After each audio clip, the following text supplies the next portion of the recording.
Hi there, welcome back. How are you today? How are you feeling? So in this video, we wanted to talk about bullies. I was just in the shower and I'm thinking, okay, what are we going to talk about today?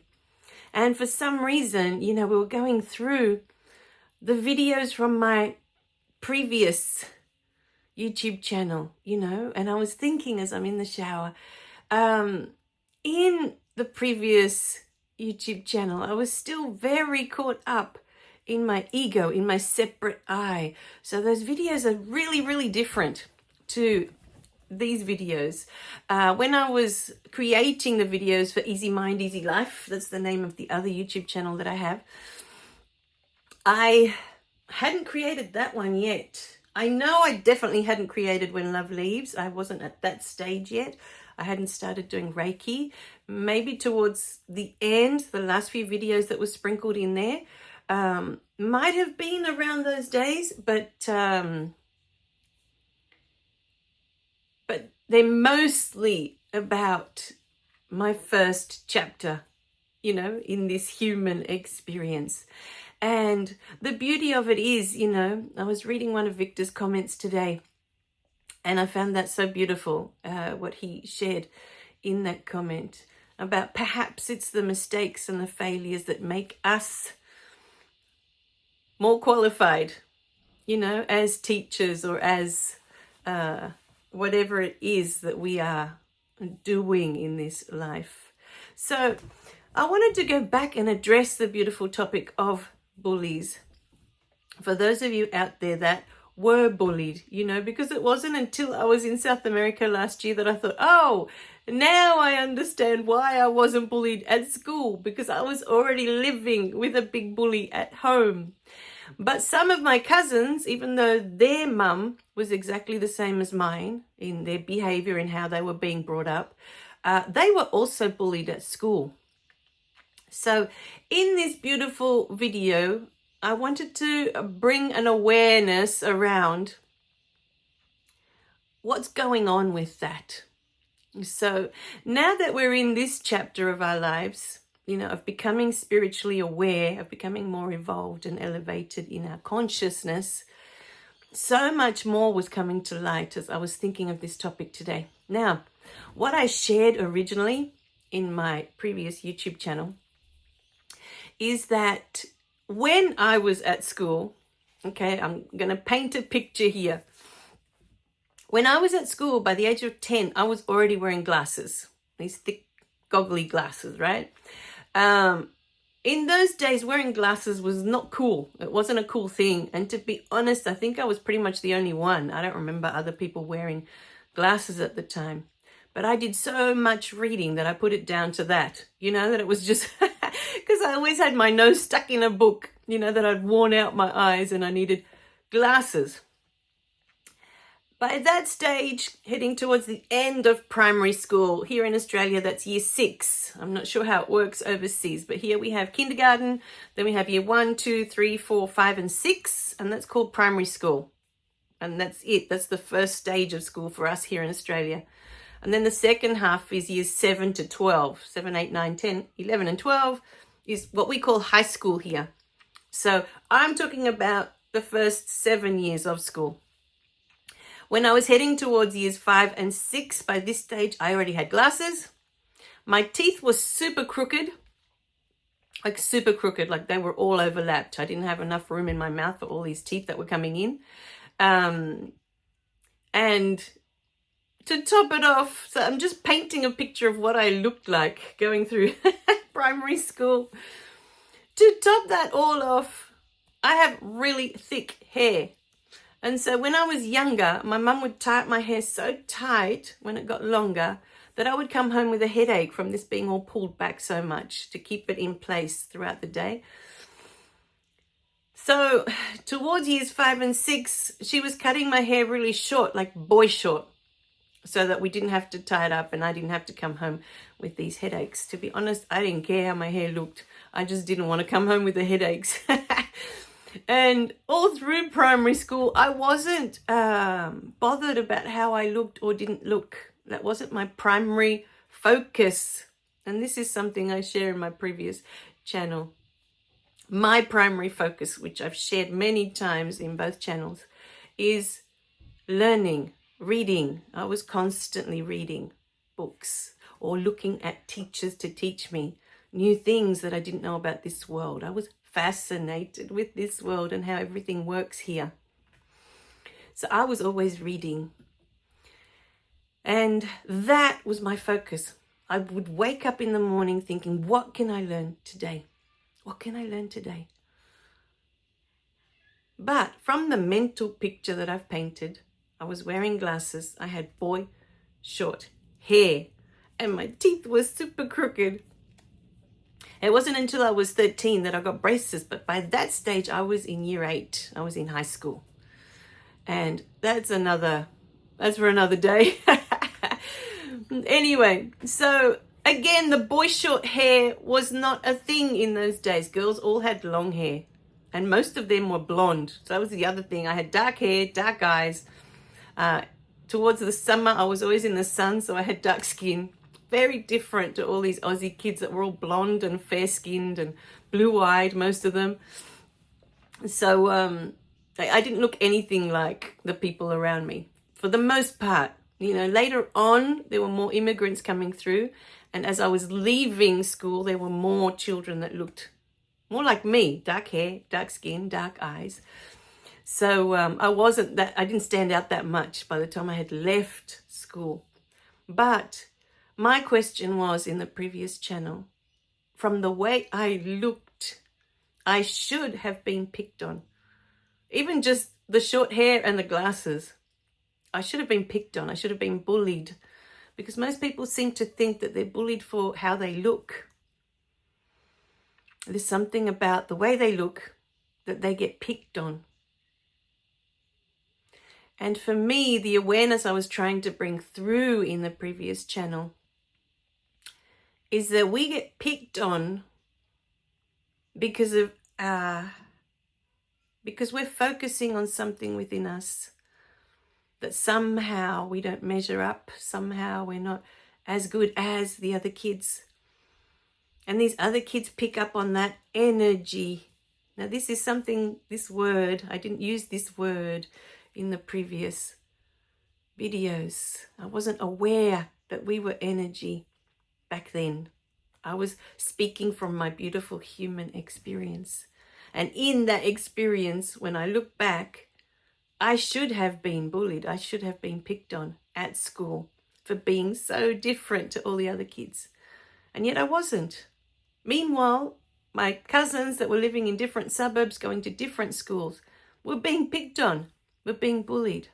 I found out later in life. And they didn't have glasses and they didn't have boy short hair. You know, I had that all going for me, you know. Total geek look. I was the total nerd back then. But they were being picked on and I wasn't.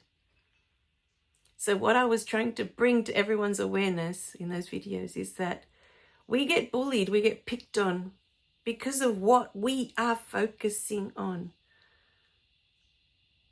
We're focusing on we're not the same. Somehow we don't measure up to these other kids around us. And so we're emitting this energy that we're not good enough somehow, that we're not the same. You know, the other thing I wanted to share in this one, we're going to come back in the next video to look at it from another angle. And that is the angle of the bully, how the bully is created, where the bully comes from. Because it gives you a different perspective of, we'll look into it then. Because what I wanted to share in this one, you know, we're staying on our side of the story, of what we were focusing on, what we were thinking and feeling about ourselves as we were going into the world, you know. So the other thing that came up this morning as I was thinking of this bully topic, my daughter, bless her heart, when she was in preschool, and she's 4 years old, she comes home one day, this tiny little thing, And she says to me, Mum, she said, so-and-so, this girl, doesn't matter what her name is, said, I'm weird. And she said it in a way that she didn't feel good about how this girl called her weird. You know, I could feel the energy coming through of how she was feeling about this new label that had been placed on her. And I think up until that point, we'd never even used that word. It's not a word I use often, weird. So strange, special. We use special, especially for the dogs when they do silly things, and we say, oh, I'm special, you know. We have used special, but not weird, you know. So she comes home and there's this heavy feeling inside of her that this girl called her weird, you know. And it must have been the way she said it. So I looked at her and I could see her little face, you know, that she was looking upset. And I said to her, well, that's a good thing. And she looked up at me like, what? And I said, well, have we met? I said to her. And she looked at me like, what? And I said, have you not met your mother? I said, I'm super weird. I said, I'm not like anyone else. I said to her. And for the most part, going through my adult years, I just didn't fit in anywhere. You know, we'd go to parties and all these people would be getting drunk and having a good time. And I would just be sitting there going, I don't get it. I just don't get it. And then people would come and repeat the same thing over and over because they were drunk. And I'd be like, oh, you know, when will this night ever be over? I wasn't into the drinking thing. I just didn't get it. For me, it wasn't an experience I came to have, you know. And unfortunately for me, whenever I have tried to have more than a couple of drinks, I end up with an excruciating migraine. My body just can't take it. So for me, it's not fun. You know, if I'm going to have a couple of drinks and end up with a migraine before I even have a hangover, I don't see the point. It's not fun. I'm not enjoying it. So it's not something that I've ever gotten into. But here in Australia, it's a big thing. Wherever you go, everyone's drinking and having a good time and then, you know, being goofy in their way. So for a really long time in my adult years, I thought I just don't fit in anywhere. So at school, I didn't fit in. And then I grow up and then I don't fit in because I don't get how this all works. It doesn't work for me. And so everywhere I'd go, I'd be like, oh, you know, couldn't wait for that moment to be over because for me, it was not, the word isn't boring, but I wasn't having fun. I wasn't enjoying myself watching all these people getting drunk and doing what they were doing, you know. So, you know, I said to her, and she knows that I can't drink. She knows all the things about me and she knows me. And so, you know, I said to my daughter, well, I am super weird. I said, I don't fit in anywhere I go. I said to her, and I think differently to others. You know, I said to her, and I look at the world differently to others. I said to her, you know, I've always talked to her like she's a grown-up and she understands. And even from little, you know, my husband would be like, why are you talking to her so much? She doesn't understand. And I'd be like, well, I don't know that. I said, she might understand. You know, I don't know how much she's absorbing of all the things that I'm telling her. So I just talked to her like she was my best friend and I'm just sharing all this information with her, you know. And, but that day with that word weird, you know, and I said to her, well, I'm super weird. And then I explained all that to her. I don't fit in anywhere I go. And I said to her, have you met your dad? You know, I said, he's weird. You know, that's why I married him. And then I said to him, to my daughter, and have you met your grandma? You know, she's team weird. You know, she's like queen weird. You know, she's different to everyone else I've ever met. And that's why we have such an amazing relationship. You know, that I can say absolutely anything to her. My relationship with my mother-in-law is the relationship I wish I had with my mum. Because I can say anything to her. And I know that whatever I say, she doesn't get offended. We always look at it as, oh, there's room to grow. There's room to evolve. How can we be better from what we're sharing? You know, and there's many times there's been things that I thought, oh, I don't want to tell her because it's going to upset her. You know, things that we've done, things that we've said. And at the end of it, I'm like, you know what? Stuff it. I don't want to have that kind of relationship with her. I want her to be the mum that I can't have right now, you know. I can't say all the things that I want to say to my mum. And she would be like, oh, okay. You know, because my daughter can say anything to me. And many times I'll be like, oh, it might upset me in that moment that she says it. It's, you know, like, oh, Mum, why did you do that? Or why do you do that? Or you're too loud, or you're too this, or you're too whatever, you know. And in that moment, I may get a bit upset of what she said, because it's like, oh, you know. But I'll take a step back and I will think about what she said. For me, there's always room to grow, room to improve. This is what I'm always looking at for me. And I know my mother-in-law is the same. So we've gotten to that point where I don't have to hold anything back. I don't have to worry about if she's going to get offended or how she's going to take it. You know, yes, there's been times that I've made her cry, and I'm really sorry for that. You know, it's never been my intention to make her cry. But it was how I was feeling at the time. It was what I was going through at the time. And I don't want there to be secrets between us. You know, this is the relationship that I want to have. And she appreciates that. You know, the first few times that I've had to say things that I knew were going to upset her, you know, things that were going to affect her, you know, I pushed past that, because I thought I don't want to have a relationship with her where we have secrets, where I have to keep things from her because it's going to upset her. I want her to know that no matter what, I will always tell her what's going on, that she can be a part of what's going on, you know. So this is the relationship I have with my mother-in-law, and I'm so grateful to have this beautiful space, you know, because for me, yes, you know, a few videos back, I was told, oh, you know, if I was your parents and I was hearing all this, it would upset me. You know, I would be upset that you're talking about me this way. For me, it's not about that. It's about, you know, if my daughter had things to say, I would sit and listen, because that's how she feels. I would respect that. Okay, that's how she feels.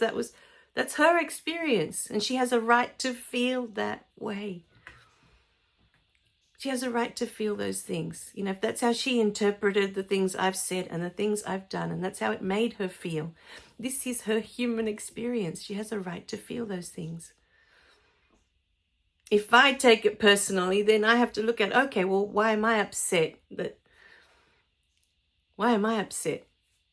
And then I have to forgive myself. Well, I didn't mean to do those things to upset her. I didn't mean to treat her that way, that she would feel this way. It would make her feel bad. It was never my intention. But it gives me room to grow, to improve, to be better. We're not perfect. As humans, we're not perfect. We're not supposed to be. This is part of the beautiful human experience. So, but this is me. I understand. This is me. You know, my parents, of course, will be different.